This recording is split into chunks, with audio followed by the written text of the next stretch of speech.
Bom dia, meus irmãos, a paz do Senhor Jesus. Este é o dia que o Senhor fez, portanto nos alegremos e regozijemos nele. Sejamos gratos por mais um dia.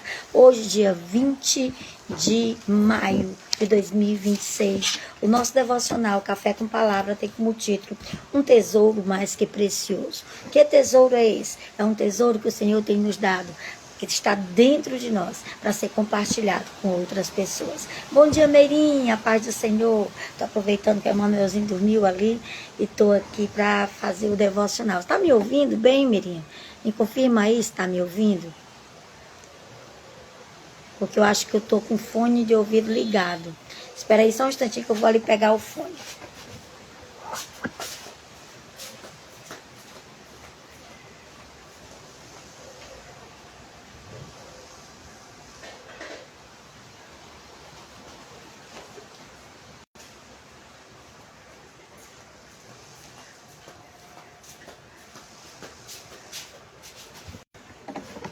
Pronto, voltei. Glória a Deus. Louvado seja o nome do Senhor para sempre.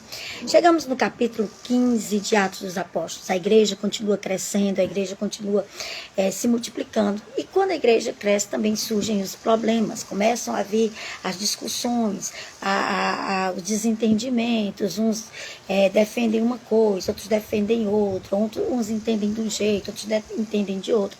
E vieram alguns da Judéia e começaram a perturbar os gentios que haviam se convertido, dizendo que esses gentios precisavam ser circuncidados, senão eles não seriam salvos. Se eles não guardassem totalmente a lei, eles não seriam salvos. Então, Paulo começou uma discussão e Barnabé com eles, dizendo, não, eles são salvos pela graça, assim como nós também. Eles precisam cumprir a lei de Moisés.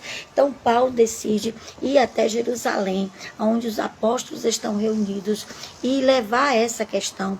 Aí, então, ele vai com alguns das pessoas que estavam ali causando esse atrito.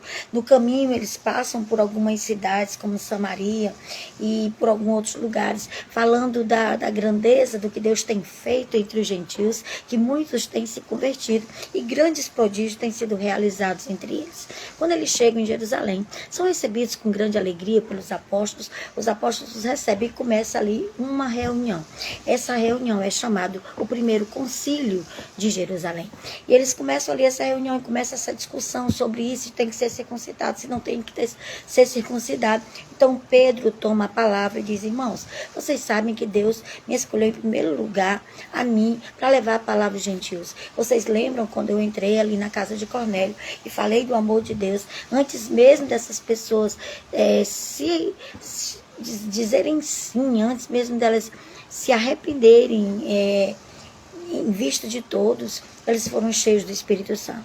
Se Deus não negou o Espírito Santo àquelas pessoas, mas os concedeu pela fé no coração deles, quem somos nós para negar? Ele diz, como é que vocês querem tentar a Deus, colocando sobre eles um jugo que nem os nossos pais, nem nós mesmos conseguimos carregar? Se nós cremos que fomos salvos, é pela graça do Senhor Jesus, como também aqueles o foram. Pedro diz isso, versículo de número 11, do 6 ao 11, Pedro diz isso. Aí, quando ele termina, Paulo e Barnabé começam a pregar e a falar e a dizer das coisas maravilhosas que Deus operou ali no meio dos gentios. Quando eles terminaram, Tiago toma a palavra. Esse Tiago aqui é Tiago, irmão de Jesus, um dos líderes da igreja e o escritor da epístola de Tiago. Então, esse Tiago aqui, que é irmão de Jesus, ele toma a palavra, ele diz, irmãos, atentai para as minhas palavras. Aí ele diz, como expôs Simão, como Deus primeiramente encheu os gentios ali naquela casa com o Espírito Santo, a fim de constituir dentre eles um povo para o seu nome. Aí ele diz, isso confere o que diz a palavra do profeta. Aí ele faz uma citação aqui do livro de Amós. Ele diz, cumpridas estas coisas, voltarei e reedificarei o tabernáculo caído de Davi, levantando de suas ruínas, restaurá-lo-ei, para que os demais homens busquem o Senhor e também todos os gentios, sobre os quais tem sido invocado o meu nome, diz o Senhor. Então, Tiago lembra do que escreveu Amós. Amós escreveu que aqueles que se arrependessem seriam restituídos ao tabernáculo da casa de Davi. Então, ele continua e diz, porque julgo eu, não devemos perturbar aqueles que dentre os gentios se converteram a Deus. Mas devemos escrever a eles, dando alguns conselhos. Primeiro, que eles devem se abster das comidas sacrificadas aos ídolos. Segundo, que eles devem não cometer relações sexuais ilícitas. Eles não devem comer carne de animais sufocadas e nem o sangue. Essas são somente as regras que eles precisam seguir. O demais, o próprio Deus, o Espírito Santo os esclarecerá. Ele diz, porque Moisés tem em cada cidade... desde o tempo antigo, aqueles que pregam na sinagoga e ali todos os sábados. Isso aí eles já vão saber. Então essa fica sendo a decisão. Depois que ele decide isso aí, ele toma 2 homens, entre eles ali 2 profetas, um chamado Silas, o outro chamado Judas, que também é conhecido como Barsabás, e eles manda juntamente com Paulo e Barnabé e os irmãos que vieram para Antioquia da Síria, para que ali eles esclareçam aqueles irmãos que estavam sendo perturbados por esses judeus ortodoxos a respeito que eles tinham que se circuncidar, trazendo paz ao coração daqueles irmãos. Então eles levam essa epístola, levam essa carta, essa decisão desse concílio e vão junto com Barnabé e com Paulo ali para aquela cidade. E o versículo de número 28 diz, pois pareceu bem ao Espírito Santo e a nós não vos impor maior encargo além destas coisas essenciais que eu falei agora, que é se abster das coisas ilícitas, dos ídolos, das coisas sacrificadas aos ídolos, como bem do sangue, da carne de animais sufocados e das relações sexuais ilícitas. Destas coisas vocês se abstenham. Fareis muito bem se as guardardes. Tenham saúde em nome de Jesus. Amém. É a carta que eles mandam. Quando eles chegam ali, eles leem essa mensagem e eles ficam muito felizes de saberem que eles não têm a obrigação de se circuncidarem como tinham os povos antigos. E aquilo era uma exigência para os descendentes de Abraão, não era uma exigência para os gentios, mas para os descendentes de Abraão, para eles serem conhecidos e diferentes. Aí Judas e Silas, que eram profetas, também os animam com palavras abençoadoras, com mensagens de incentivo, com conselhos que fortaleceram aqueles irmãos. Aí eles demoraram um tempo ali, Judas decidiu voltar para Jerusalém, Silas, porém, decidiu continuar ali com os irmãos. Paulo, Barnabé e Silas ainda ficaram alguns dias ali, até que Paulo decide voltar onde ele fez a sua primeira viagem, para ver como é que os irmãos estavam, os irmãos que haviam se convertido, as igrejas que ele havia implantado em cada cidade por onde eles passaram. Aí começa uma discussão. Barnabé diz, sim, nós vamos, mas eu quero levar João Marcos. Paulo diz, não, eu não quero mais João Marcos conosco, porque ele nos abandonou quando nós estávamos na Panfilha. Ele voltou para Jerusalém e nos deixou lá, eu não aceito mais levar ele. A discussão foi tão ferrenha entre eles que eles decidem se separar. Barnabé vai com João Marcos para Chipre. Paulo agora convida Silas para ir com ele. E Silas passa a ser o companheiro de viagem de Paulo. E eles vão agora, encomendados pelos irmãos para a graça do Senhor, eles vão pela Síria e a Cilícia, confirmando todas as igrejas que foram abertas naquele lugar. Nós vemos aqui o cumprimento das Escrituras, quando diz, caminharão 2 juntos se não estiverem ambos de acordo. É impossível, irmãos, a gente continuar no mesmo lugar, congregando, ou compartilhando, ou vivenciando com alguém com quem nós não concordamos. E não há pecado nisso aí. Pecado é a gente viver brigando. Então, se a gente não consegue ali andar junto com aquela pessoa, a gente abençoa, a gente libera perdão e vai para outro lugar. Vai para outro lugar, como fez Paulo e Barnabé. Eles não conseguiam chegar a um acordo em relação a João Marcos. Paulo foi para um lado, Barnabé foi para o outro. Mas é interessante que no final da vida de Paulo, quando ele escreve a Timóteo, lá no capítulo 4, no segundo epístola de Timóteo, quando ele já está quase no corredor da morte, ele diz para Timóteo, vem aqui me ver e traz contigo João Marcos, porque ele me é útil. Paulo reconhece no final da sua vida que João Marcos agora já mais amadurecido, já havia escrevido o Evangelho de Marcos, já era um homem feito, já era um homem convertido. Ele diz, traz ele, porque ele me é útil na pregação do Evangelho. Ele reconhece isso no final da sua vida. Então, melhor do que viver brigando é cada um ir para o seu lado. A gente, às vezes, sai de alguns lugares que a gente está congregando, Deus nos dá uma nova direção, e algumas pessoas não entendem, ficam com raiva da gente, ficam falando mal por não entenderem. É melhor estar no centro da vontade de Deus do que na vontade dos homens. O próprio Paulo, escrevendo aos Gálatas, no capítulo 1, ele diz: se eu tivesse que fazer a vontade dos homens, eu não seria servo de Cristo. Como servo de Cristo, nós optamos por estar no centro da vontade de Deus. Então esse é o capítulo 15 de Atos dos Apóstolos. Amanhã, em nome de Jesus, veremos o capítulo de número 16. Para mim, um dos mais lindos. É aí que é apresentada Lídia pela primeira vez no capítulo 16. E o nosso devocional de hoje tem como título: um tesouro mais que precioso. O versículo-chave é: mas temos esse tesouro em vasos de barro, para que a excelência deste poder, que tudo excede, possamos entender que provém de Deus e não de nós. 2 Coríntios, capítulo 4, versículo 7. Eu estou aqui correndo nesse devocional enquanto o Emanuel está dormindo, estou olhando para ele ali na rede dele. Se ele acordar, eu preciso correr lá, tá certo, irmãos? Então o nosso devocional diz assim, esse versículo é maravilhoso. O versículo nos diz que Deus colocou um tesouro dentro de vasos de barro. Quem são esses vasos de barro? Somos nós. Somos vasos de barro, porém com um tesouro precioso, excelente. Paulo, nessa passagem, ele usa a figura do vaso de barro para ilustrar a fragilidade humana, porque nós somos tão frágeis quanto um vaso de barro. E a Bíblia diz que nós viemos do barro, do pó da terra, e para lá nós tornaremos para o pó da terra. Então a excelência do tesouro não é o vaso, é o tesouro, é quem colocou o tesouro dentro de nós. Sua fraqueza natural, que é a fraqueza do barro, em contraste com a grandeza do tesouro que carregamos dentro de nós, que foi colocado aqui dentro de nós pelo próprio Deus. Foi Deus que colocou esse tesouro dentro de nós, mas nós somos apenas vasos de barro. O barro não é um dos materiais mais fortes, nem tampouco dos mais valiosos ou nobres, com que se fazia um recipiente para algo tão valioso. Você talvez até não compreenda essa citação. Você diz, mas por que Deus pega um tesouro tão valioso para colocar num vaso de barro? Geralmente, quando se tem algum valor, se coloca num cofre feito de bronze, feito de ferro, feito de um material resistente de aço, que não é mais resistente do que o ferro.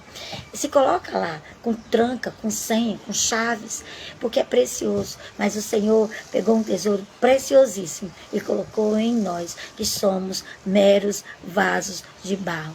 Entretanto, o uso dessa analogia mostra exatamente que devemos valorizar a preciosidade do conteúdo que está dentro do vaso, não o vaso em si, não o recipiente em si. O precioso não somos nós, o precioso é o tesouro que Deus colocou dentro de nós. Aleluia! Todos nós falhamos. Em algum momento da nossa vida, pecamos, erramos, convivemos com uma luta constante contra a nossa natureza carnal, que inclina constantemente, costumeiramente, ao pecado e às práticas contrárias da vontade de Deus. O fato é que, mesmo tão falhos, o nosso Deus confiou a nós um tesouro inestimável. Mesmo nós sendo falhos, o Senhor nos deu dons, o Senhor colocou dentro de nós a sua palavra, o Senhor nos deu a autorização para pregar, para levar as boas novas àqueles que precisam. Esse tesouro que está dentro de nós é o Evangelho. São as boas novas que trazem salvação e cura para todos aqueles que creem em Jesus e se aproximam dele. Cura para a alma, cura para o coração, cura para a mente. Aleluia! Louvado seja o nome do Senhor. Não há nada mais precioso do que isso. Nenhum bem ou recompensas terrenos podem se comparar com a vida eterna e abundante concedida por Cristo Jesus a nós por intermédio do seu sacrifício. Tem nada nesse mundo que possa se comparar com isso. E esse tesouro precioso, aleluia, Deus colocou dentro de nós. Além disso, ainda colocou o Espírito Santo. Você já pensou que o Espírito Santo habita em você? Que o Espírito Santo de Deus escolheu a sua casa para morar, o seu tabernáculo, o seu corpo para morar em você. Nossa missão é zelar por esse tesouro em nosso coração e compartilhá-lo com todos à nossa volta. Essa é a grandeza e a beleza da missão que Jesus confiou a cada um de nós. Talvez o mundo lhe tenha feito pensar que você não tem valor. Talvez alguém até disse, você não tem valor nenhum, você não serve para nada. Talvez até você já tenha ouvido isso de alguém. Mas saiba que você foi escolhido por Deus para ser morada e tabernáculo do Espírito Santo.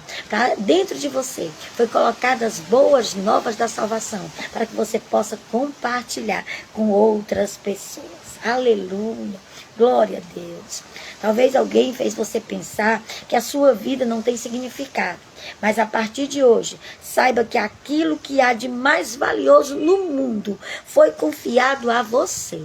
Portanto, posicione-se e decida espalhar o amor de Deus por meio de suas atitudes e de suas palavras. Suas palavras não terão nenhum efeito se a sua vida não for condizente às suas palavras.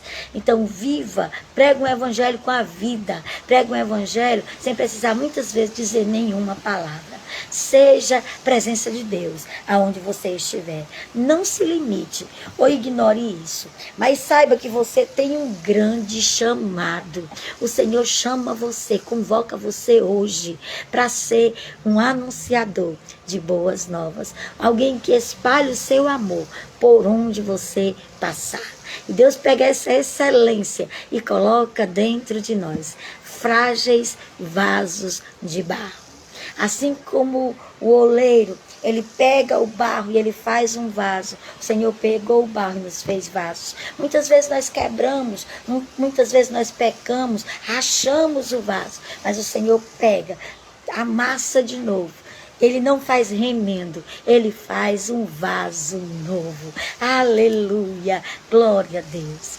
A frase de hoje é: assim como o barro é moldado pelas mãos do oleiro, assim é nossa vida. Ela é moldada pelas mãos de Deus. E a palavra de hoje é tesouro. Você tem um tesouro mais que precioso dentro de você.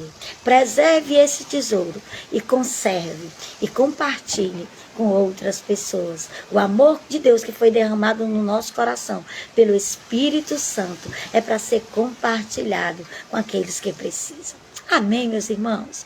Esse é o devocional de hoje, dia 20 de maio de 2026. Deixa eu orar por você, para nós concluirmos esse devocional, para a glória do nome do Senhor. Ó Pai querido, nós te agradecemos. Te agradecemos pela tua palavra. Te agradecemos por esse tesouro precioso, Senhor, que tu colocaste dentro de nós. Vasos frágeis. O valor, Senhor, não está em nós. O valor está em ti, que colocou o tesouro dentro de nós. A tua palavra, as boas novas de salvação e o teu Espírito Santo. Muito obrigado, Senhor, porque não fomos nós que te escolhemos, mas foi tu que escolheste a nós, para que nós fôssemos e dessemos fruto, a fim de que o nosso fruto permaneça, a fim de tudo quanto nós te pedimos, em teu nome, tu vulo nos conceda. Em nome de Jesus nós oramos e pela fé nós agradecemos. Amém. Amém. Glória a Deus. Louvado seja o nome do Senhor que deu tempo de fazer o devocional. Deus é bom e é fiel. Deus abençoe sua vida, sua casa, sua família, seu ministério. Compartilhe aí com o máximo de pessoas que você puder, para que ela saiba que dentro dela, se ainda não tem, pode ter um tesouro de valor precioso, inestimável, colocado pelo próprio Senhor, para que a excelência seja do tesouro e não do vaso. Glória seja dada ao nome do Senhor. Deus abençoe sua vida, Deus abençoe seu coração, sua casa e sua família, em nome de Jesus. Beijo para vocês.